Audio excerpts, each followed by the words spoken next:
कहते हैं बैनुल-अक़वामी तल्लुकात के अंदर कोई मुश्किल दोस्त या दुश्मन नहीं होता, यानी कि देयर आर नो परमानेंट फोज और friends between countries in international relations. तो यही हमें देखने को मिला है जब कल वाइट हाउस के अंदर, ओवल ऑफिस के अंदर पाकिस्तान के फील्ड मार्शल आसिम मुनीर और पाकिस्तान के वज़ीर-ए-आज़म मियां मोहम्मद शहबाज शरीफ डोनाल्ड ट्रंप को मिलने गए। तो कुछ सीधा पॉइंट्स हैं जो हम डिस्कस कर लेते हैं, जो हमने ज़रा कैजुअली नोट किए हैं। वो 6 पॉइंट्स हैं। पहला पॉइंट ये कि अमेरिकी सदर ट्रंप ने फील्ड मार्शल आसिम मुनीर को फील्ड मार्शल कहकर पुकारा है, यानी कि उन्होंने उनकी इस पोजीशन को, जो उनकी न्यूली मिंटेड वो फील्ड मार्शल बने पाकिस्तान में, इसको उन्होंने इंटरनेशनली रिकग्नाइज़ कर लिया है कि फील्ड मार्शल वो होता है जिसने जंग लड़ी होती है और वो जंग को जीता होता है। क्योंकि पाकिस्तान का ये क्लेम है कि वो भारत के खिलाफ जंग जीता है, तो अमेरिकी सदर डोनाल्ड ट्रंप ने उनको फील्ड मार्शल पुकार कर इस चीज़ को, उनकी पोजीशन को सॉलिडिफाई कर दिया। दूसरा कि इस मुलाकात को मीडिया की पहुंच से दूर रखा गया है, बंद कमरों के अंदर फैसले हुए हैं। अब इन फैसलों का आउटकम क्या निकलता है इसके बारे में हम वसूख से कुछ नहीं कह सकते, लेकिन ज़्यादातर जो बंद कमरों में अमरीकी और पाकिस्तानी हुकाम के दरमियान माजी के अंदर फैसले किए गए हैं, उनका अंजाम ज़्यादातर अच्छा नहीं हुआ। क्योंकि उसकी वजह अफ़गान जिहाद को देख लें, आप वॉर ऑन टेरर को देख लें, ये सारे फैसले बंद कमरों के अंदर लिए गए थे और बाद में आके इनको मीडिया के ऊपर अनाउंस किया गया था। खैर, हम अच्छे की उम्मीद करते हैं कि इस दफ़ा अच्छा ही हुआ होगा। तीसरा पॉइंट ये है कि अमेरिकी सदर डोनाल्ड ट्रंप के साथ उनके secretary of state Marco Rubio और उनके जो वाइस प्रेसिडेंट हैं जेडी वांस, वो दोनों मौजूद थे। लेकिन पाकिस्तान की तरफ से पाकिस्तान का कोई सेक्रेटरी खारजा, कोई वज़ीर खारजा वहाँ पर मौजूद नहीं था। वज़ीर-ए-आज़म शहबाज शरीफ और ऑल इन ऑल जो हैं फील्ड मार्शल आसिम मुनीर साहब, वो वहाँ पर मौजूद थे। एक लिहाज से बेहतर भी है कि दुनिया को पता है कि whoever calls the shots in Pakistan, जो भी पाकिस्तान के अंदर बालादस्त लोग हैं जो हकीकी तौर पर फैसले लेते हैं, उनके साथ डायरेक्ट इंगेज किया जाए। चौथा पॉइंट ये है कि मीटिंग जो ये स्टार्ट हुई थी वो तकरीबन आधा घंटा तखीर के बाद स्टार्ट हुई थी। अमूमी तौर पर यह देखने में आया कि जो डिप्लोमेटिक प्रोटोकॉल्स होते हैं उनके अंदर जो मेहमान होते हैं उनको इतना इंतज़ार नहीं करवाया जाता। ख़ासकर पाकिस्तान से अगर मिलिट्री लीडरशिप गई है और सिविलियन लीडरशिप भी गई है यहाँ से, उनको इस तरह से इंतज़ार करवाया नहीं जाना चाहिए था। पाकिस्तान के अंदर को तो कोई तसव्वुर भी नहीं कर सकता कि जो पाकिस्तान के हुकाम बाला हैं उनको इतनी देर वेट करवाया जाए, चाहे वो सिविलियन लीडरशिप हो या चाहे मिलिट्री लीडरशिप हो। लेकिन डोनाल्ड ट्रंप ने उनको वहाँ पर वेट करवाया, जो कि मैं कह रहा हूँ कि नहीं करवाना चाहिए था। और छठा पॉइंट, जो फायर ब्रांड पाकिस्तान मुस्लिम लीग नून के वज़ीर दिफा हैं ख्वाजा आसिफ साहब, जिनका मैं समझता हूँ कि बाज़ औक़ात अपनी ज़बान के ऊपर कंट्रोल नहीं रहता और वो इस तरह की बातें कर जाते हैं जो बाद में उनके लिए नुकसानदेह साबित होती हैं। वो अंग्रेज़ी में कहते हैं ना, this chicken will come home to roost you. मतलब ये कि ये जो अब बात कह रहे हैं, ये बयान दे रहे हैं, ये जो काम कर रहे हैं, कल को आपके लिए मुज़र सेहत या नुकसानदेह साबित हो सकता है। It can be your fatal flaw, ये ख़राब कर सकता है आपको। तो उन्होंने फ़ौरन से जज्बात में आकर ट्वीट कर दिया कि ये हाइब्रिड निज़ाम जो है 2025 में इसने काफ़ी कामयाबियाँ समेट ली हैं, हाइब्रिड निज़ाम बड़ा कामयाबी के साथ जारी है। ये ख्वाजा आसिफ का कहना था। पाकिस्तान वैसे ऑन पेपर तो डेमोक्रेसी है, लेकिन इन प्रैक्टिकल अगर हम उसको प्रैग्मेटिक इंडेक्स पे देखें तो पाकिस्तान के अंदर एक हाइब्रिड सिस्टम नाफिजुल अमल है इस वक्त। तो खैर, ये तो थे वो 6 पॉइंट्स जिनका हमने सीधा तस्करा कर दिया। अब हम ये देखें कि पाकिस्तान और अमेरिका के माबैन ये जो एक रिकैलिब्रेशन ऑफ टाइज है, ठीक है, ये जो सडन जो दोनों countries in the lock step में एक दूसरे के साथ बिल्कुल ऐसे हाथ में हाथ जोड़े इकट्ठे हैंड इन ग्लव हैं, इसके पीछे रीज़न क्या है? ये ऑफ द चार्ट्स है, पीक के ऊपर चल रहा है ये रिलेशनशिप। गुज़श्ता अगर हम कुछ अरसे के अंदर पाकिस्तान और अमेरिका के ताल्लुकात देखें तो वो इतने ज़्यादा कोई कमेंडेबल टाइज़ नहीं थे, इतने ज़्यादा कोई काबिल तारीफ़ उनके ताल्लुकात नहीं थे। तो ये क्यों हो रहे हैं? इसकी वजह क्या है आखिर? ये सडन जो टर्न ऑफ टाइड है, ये कहाँ से आया है? इसके पीछे क्या वजूहात है? तो मेरे नज़दीक तो इसकी 2 वजूहात हैं, जितना मैंने स्टडी की है, जितना मैंने रिसर्च किया है। पहला सिक्योरिटी और दूसरा इकोनॉमिक। अब सिक्योरिटी रीज़न क्या है? अच्छा, इसके अंदर भी दोनों को ये 2 वे है। मतलब ये नहीं कि जैसे पाकिस्तान और सऊदी अरब के दरमियान जो ताल्लुकात हैं वो ज़्यादातर पाकिस्तान के लिए ट्रांजैक्शनल रहे हैं, पाकिस्तान को पैसे वैसे चाहिए होते हैं, ऑयल के अंदर डिफर्ड पेमेंट्स चाहिए होती हैं, इस तरह के मामला हैं, और सऊदी अरब को सिर्फ सिक्योरिटी चाहिए होती है। यहाँ इस तरह का मामला नहीं है। यहाँ दोनों को दोनों चीज़ें बैक वक्त चाहिए। तो पहले तो हम आ जाते हैं जी सिक्योरिटी रीजंस की तरफ। अब अगर सिक्योरिटी रीजंस की तरफ हम जाएं तो ये ताल्लुकात अच्छे चल रहे हैं। उसकी वजह यह है कि एक तवील अरसे तक पाकिस्तान और अमेरिका का जो ताल्लुक़ है वो सिर्फ़ और सिर्फ सिक्योरिटी उसी लेंस से ही देखा जाता था। अमेरिकी इमदाद भी उसी तरह से दी जाती थी और पाकिस्तान के अंदर फोर्सेस की ट्रेनिंग भी उसी तरह से की जाती थी और दोनों ने मिलकर यहाँ जंगें भी लड़ी हैं अफ़गानिस्तान के अंदर, ख़ासकर 1979 के अंदर और बाद में 2001 में 9/11 के बाद। अब लेकिन हालात मुख्तलिफ हैं। अब इस तरह की कोई एक ऑल आउट वॉर नहीं चल रही, कोई एक इंसर्जेंसी नहीं चल रही अफ़गानिस्तान के अंदर जिसकी वजह से ये इकट्ठे हों। अफ़गानिस्तान से एक विड्रॉल हो चुका है, पुल आउट कर चुकी है अमेरिकन फोर्सेस। 2021 में वो आपने मनाजिर देखे ही थे जब डेस्परेट अफ़गान्स जो who had been reeling under extreme poverty, इतने अरसे से जो वॉर रेविज्ड अफ़गानिस्तान के अंदर रह रहे थे, उनके चेहरे के ऊपर डेस्परेशन आपने देखी थी कि वो किस तरह एक एयरफोर्स का जहाज़ था और उसके अंदर बैठ के वो चले गए थे कुछ लोग, और कुछ गिरे भी थे और उनकी जानें भी चली गई थी। तो उसके बाद से अब हालात बिल्कुल मुख्तलिफ हैं।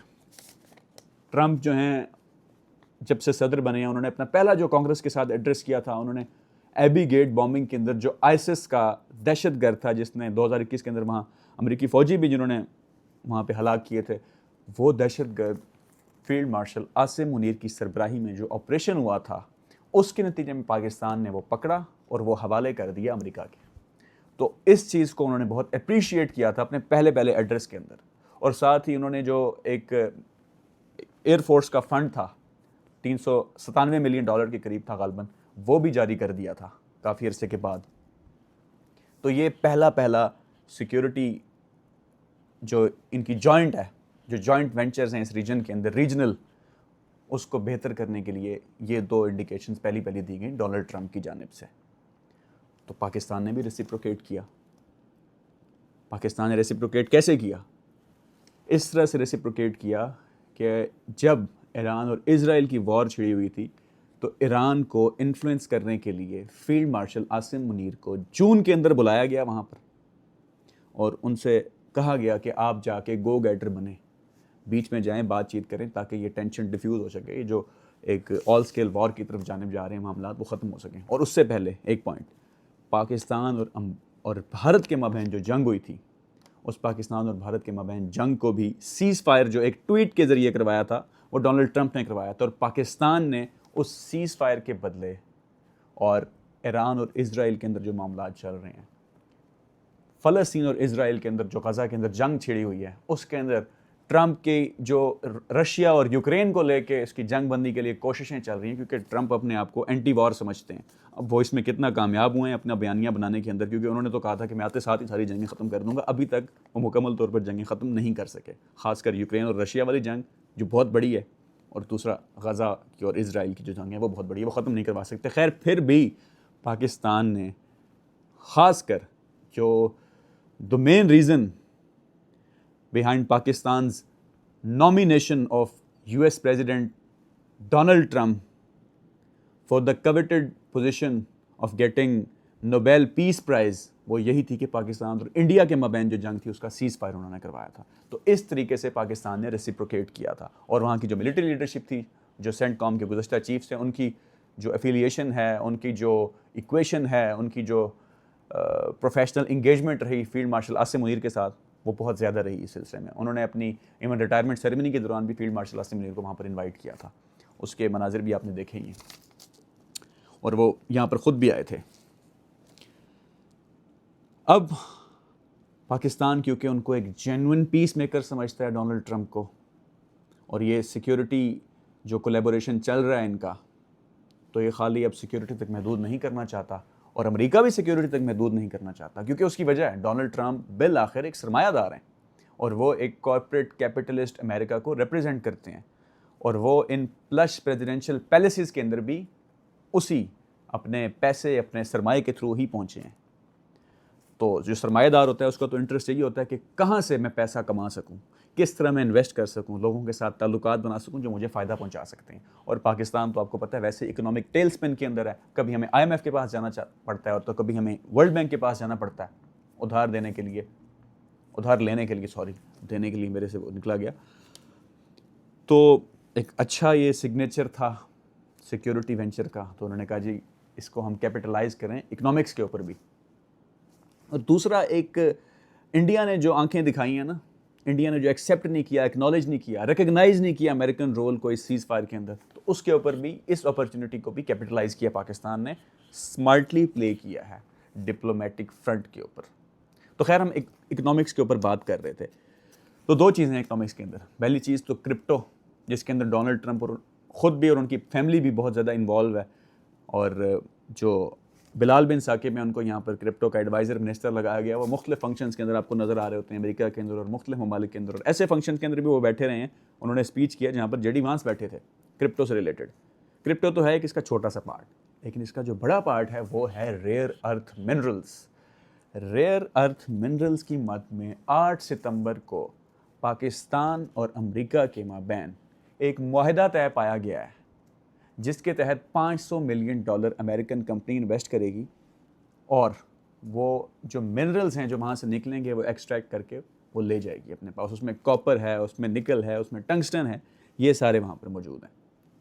अब ये मुआहदा तय किसके बीच में पाया है और इसका गारंटर कौन था? तो जनाब अली गारंटर थे इसके फील्ड मार्शल आसिम मुनीर और मियां मोहम्मद शहबाज शरीफ साहब, मतलब कि पाकिस्तान की सिविलियन और मिलिट्री लीडरशिप। और ये तय किसके बीच में पाया था? पाकिस्तान की एक कंपनी है फ्रंटियर वर्कर्स ऑर्गेनाइजेशन, जो कि मिलिट्री की है, जिसको एक 2 स्टार जनरल लीड करता है, उसके माबैन, और जो दूसरी कंपनी थी वो थी यूनाइटेड स्टेट्स स्ट्रेटेजिक मेटल्स, इनके माबैन ये मुआहदा तय पाया है।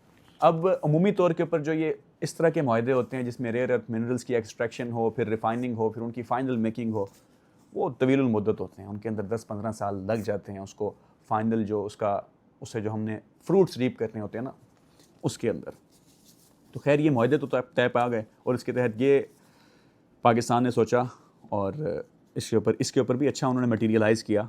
अब वो मटीरियलाइज़ ऑन पेपर तो कर दिया, आगे जाके कब तक होता है कि यहाँ पर एक रिफाइनरी बनाई जाएगी, जो स्पेशलाइज्ड रिफाइनरी बनाई जाएगी, उसके अंदर इसको जो भी ये रेयर अर्थ मिनरल्स हैं उनको रिफाइन किया जाएगा।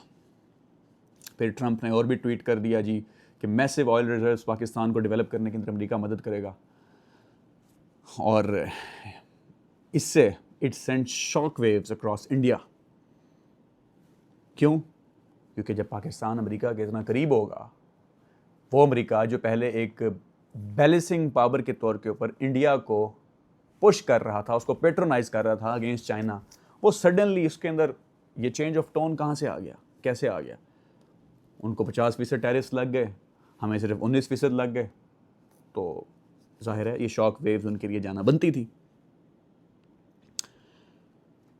रिकॉर्डिक, सेंडक, जितने भी प्रोजेक्ट्स हैं जिनके कहते हैं कि जी मिलियंस ऑफ डॉलर्स यहाँ से, even billions of dollars Pakistan कमा सकता है, लेकिन क्योंकि ये अनटैप्ड रिजर्व्स हैं, अनटैप्ड पोटेंशियल है, इसको अमेरिका की मदद से पाकिस्तान कहता है कि हम इसके मुकम्मल फ़ायदा उठाएंगे। अब ये किन किन रीजन्स के अंदर है रेयर अर्थ मिनरल्स? ये rare earth minerals Gilgit Baltistan के अंदर हैं, ये रेयर अर्थ मिनरल्स वज़ीरिस्तान के अंदर हैं, और ये रेयर अर्थ मिनरल्स बलूचिस्तान के अंदर हैं, सबसे बड़े ज़खायर। अब पाकिस्तान की मौजूदा जो लीडरशिप है वो ये चाहती है कि इनको सेल किया जाए, बेचा जाए अच्छे दामों के अंदर, तो वो अमेरिकन कंपनीज़ वहाँ पर इन्वेस्ट कर रही हैं, और इसके जो फ़ायदा है पाकिस्तान की लीडरशिप चाहती है कि वो पाकिस्तान को हो। अब पाकिस्तान को कितना इसका फ़ायदा होता है लॉन्ग टर्म में, नहीं होता, इसके बारे में वसूख से कुछ नहीं कहा जा सकता, क्योंकि अमेरिकी जो लीडरशिप है मौजूदा, डोनाल्ड ट्रंप, वो एक बहुत ज़्यादा मेवरिक किस्म के आदमी है, अनएक्सपेक्टेड है उनका, कि कभी वो कुछ कह देते हैं, कभी वो कुछ कह देते हैं, अचानक जो बात करते हैं उससे फिर जाते हैं अगले दिन, और इंसान सर पकड़ के बैठ जाता है, यार ये कैसा बंदा है।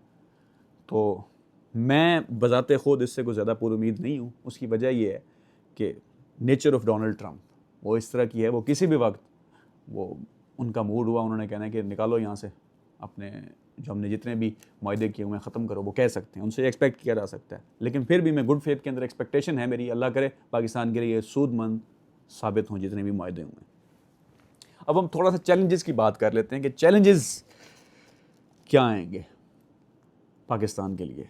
सबसे बड़ा जो चैलेंज आएगा वो है जियोपॉलिटिकल बैलेंसिंग एक्ट, कि एक तरफ पाकिस्तान के चाइना है, एक तरफ पाकिस्तान के अमेरिका है, और दोनों हमेशा नेक एंड नेक रहते हैं। उनके जो इकोनॉमिक राइवलरी है वो वैसे भी आए रोज़ ज़ोरों पर होती है। मैं ये नहीं कह सकता कि अभी ज़ोरों पर होगी, वो पिछली ट्रंप प्रेसिडेंसी में भी ज़ोरों पर थी, बाइडन ने भी वैसे किया और अब भी वैसे ही है। तो पाकिस्तान यहाँ पर बीच में किस तरह प्ले करेगा, ये एक बहुत बड़ा चैलेंज है। अब तक देखा जाए इंटरनेशनली तो पाकिस्तान ने डिप्लोमेटिक फ्रंट के ऊपर बहुत अच्छा प्ले किया। सऊदी अरब से रिसेंटली डिफेंस पैक्ट हुआ है, SCO समिट पाकिस्तान में हुआ है, अरब लीग के अंदर जो समिट हुआ था दोहा के अंदर, वहाँ पर भी गई हुई थी लीडरशिप पाकिस्तान की, आगे आगे थी, फ्रंट पर थी। अभी तक तो बज़ाहिर तो यही लग रहा है कि पाकिस्तान बैलेंस कर रहा है। अब कितना मज़ीद इसको बैलेंस कर पाएगा, ये बहुत बड़ा चैलेंज है। और दूसरा चैलेंज जो सबसे बड़ा है वो है पाकिस्तान का लोकल पॉलिटिकल स्पेक्ट्रम के ऊपर चैलेंज। इस वक्त जो हालात चल रहे हैं पाकिस्तान के अंदर, बाहर से तो हमें ये लग रहा है बैनुल-अक़वामी तौर के ऊपर कि पाकिस्तान लीप फ्रॉग कर रहा है, तरक्की कर रहा है बहुत ज़्यादा। IMF भी पैसे दे रहा है, वर्ल्ड बैंक भी पैसे दे रहा है। जो डिप्लोमेटिक हमारी इंटरनेशनल आइसोलेशन थी वो भी बज़ाहिर ख़त्म होते हुए नज़र आ रही है। लेकिन जो मौजूदा सियासी बहरान है, जो इमरान खान के तकरीबन 3.5 साल पहले उनके माज़ूल होने के बाद से लेकर अब तक, वो जूं का तूं है। बग़ैर किसी पार्टी लाइन के, बग़ैर किसी तफरके के, अगर हम ये सोचें कि पाकिस्तान के अंदर जब भी सियासी बहरान आया है, जब भी पॉलिटिकल वर्कर्स वो किसी भी पार्टी के हों, खा वो 2018 के अंदर पाकिस्तान मुस्लिम लीग नून के हों, या 2002 के अंदर पाकिस्तान मुस्लिम लीग नून के हों, या उससे पहले 80s के अंदर पाकिस्तान पीपल्स पार्टी के हों, या उससे पहले 70s के अंदर अवामी लीग के हों, और बांग्लादेश इसकी वजह से बना था। जब भी आप पॉलिटिकल वर्कर्स को जेलों में डालते हैं, पॉपुलर लीडरशिप को लंबे अरसे के लिए जेलों में रखते हैं, आप जितने मर्जी इंटरनेशनल मुआहदे कर लें, वो कारामद साबित नहीं होते। उनका उससे वो फ़ायदे हासिल नहीं किए जा सकते जिसका इनिशियली सोचा जाता है, क्योंकि आप ऑर्गेनिक जो लीडरशिप है उसको ऊपर आने से रोक रहे हैं। इस वक्त पाकिस्तान के अंदर पाकिस्तान तहरीक इंसाफ के वर्कर्स जेलों में, किसी को ये पसंद आए बात या ना आए, उनकी एक स्ट्रेंथ है पॉलिटिकल। बलूचिस्तान के अंदर जो उनकी सोशल वॉइस हैं वो पहाड़ों पर नहीं गई हुई, वो मारंग बलोच हैं, वो जेल के अंदर हैं। और पख्तूनों का जो इस वक्त लीडर है मंजूर पश्तीन, उसको भी पसे पुश डाला हुआ है मौजूदा लीडरशिप ने पाकिस्तान की। मेरे ख्याल के अंदर पाकिस्तान ने कोई भी मुआहदा करना है ना आलमी सतह के ऊपर और अपने लोगों को बेनिफिट देना है वाक़ईतन, तो इमरान खान के साथ बादले ना ख्वास्ता ना चाहते हुए उनके साथ बातचीत करनी पड़ेगी। इस पॉलिटिकल क्राइसिस का हल निकालना पड़ेगा। फिर मंजूर पश्तीन के साथ बातचीत करनी पड़ेगी, क्योंकि वहाँ पर TTP का बहुत बड़ा थ्रेट है सदर्न पख्तूनख्वा के अंदर। पश्तूनों ने बहुत ज़्यादा लाशें पहले से उठाई हैं, और बलूचिस्तान के अंदर भी मिसिंग पर्सनस का मामला हल करना पड़ेगा। उनको उनके रिसोर्सेज के ऊपर एजेंसी देनी पड़ेगी। जो वो कहते थे ना नवाब अकबर बुगटी के साहिल और वसाइल पर बलोचों का हक है, वो हक उनको देना पड़ेगा। ये ना हो कि चीज़ें हाथ से निकल जाएं और हम सब फिर सर धुनते फिरें। आपकी इस पर क्या राय है, आप ज़रूर उससे हमें आगाह कीजिएगा। बहुत शुक्रिया।